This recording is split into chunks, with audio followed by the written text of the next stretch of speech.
అది విజయనగర సామ్రాజ్యం. ఒకరోజు శ్రీకృష్ణదేవరాయల ఆస్థానానికి ఒక అరబ్బు వ్యాపారి వచ్చాడు.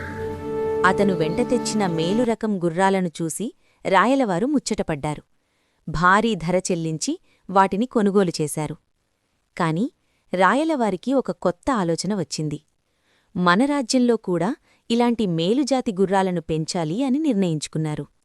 వెంటనే ఆస్థానంలోని 100 మంది ప్రముఖులను పిలిచి ఒక్కొక్కయికి ఒక గుర్రం పిల్లని, వాటి పోషణ కోసం నెలకు కొంత ధనాన్ని ఇచ్చారు. 3 నెలల తర్వాత ఎవరి గుర్రం బలంగా ఉంటే వారికి బహుమతి ఇస్తానని ప్రకటించారు. 3 నెలలు గడిచాయి. అందరూ తమ గుర్రాలను సభకు తీసుకువచ్చారు. ప్రతి గుర్రం చాలా లావుగా, బలంగా ఉంది.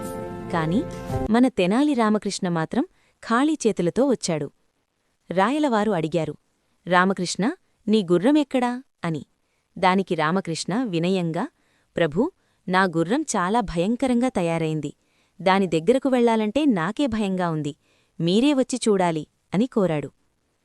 రాయలవారు ఆశ్చర్యపోయి రామకృష్ణ ఇంటికి వెళ్లారు. అక్కడొక చిన్న గదిలో గుర్రాన్ని కట్టేసి ఉంది. ఆ గదికి ఒక చిన్న కిటికీ మాత్రమే ఉంది. రామకృష్ణ ఆ కిటికీ గుండా కొంచెం గడ్డిని చూపించగానే ఆ గుర్రం ఆకలితో భయంకరంగా అరుస్తూ కిటికీలోంచి తన నోరును బయటకు చాచింది. తీరా తలుపులు తీసి చూస్తే ఆ గుర్రం ఎముకలుగూడులా తయారయ్యుంది. రాయలవారు కోపంతో ఊగిపోయారు. ఏమిటిది రామకృష్ణ, గుర్రాన్ని ఇలా పస్తులుంచావా అని గద్దించారు. అప్పుడు రామకృష్ణ అసలు విషయం చెప్పాడు. క్షమించండి ప్రభూ, మనది వ్యవసాయ ఆధారిత దేశం. మనక్కావాల్సింది పొలాల్లో పనిచేసే ఎద్దులు, బర్రెలు.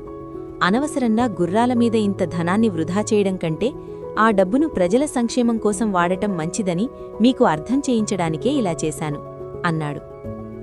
రామకృష్ణ తెలివితేటలకు రాయలవారు ముగ్ధులయ్యారు.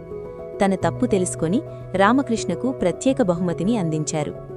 నీతి: అవసరానికి మించిన విలాసాల కోసం ధనాన్ని వృధా చేయకూడదు. ఏది ముఖ్యమో గ్రహించి ఖర్చు చెయ్యాలి.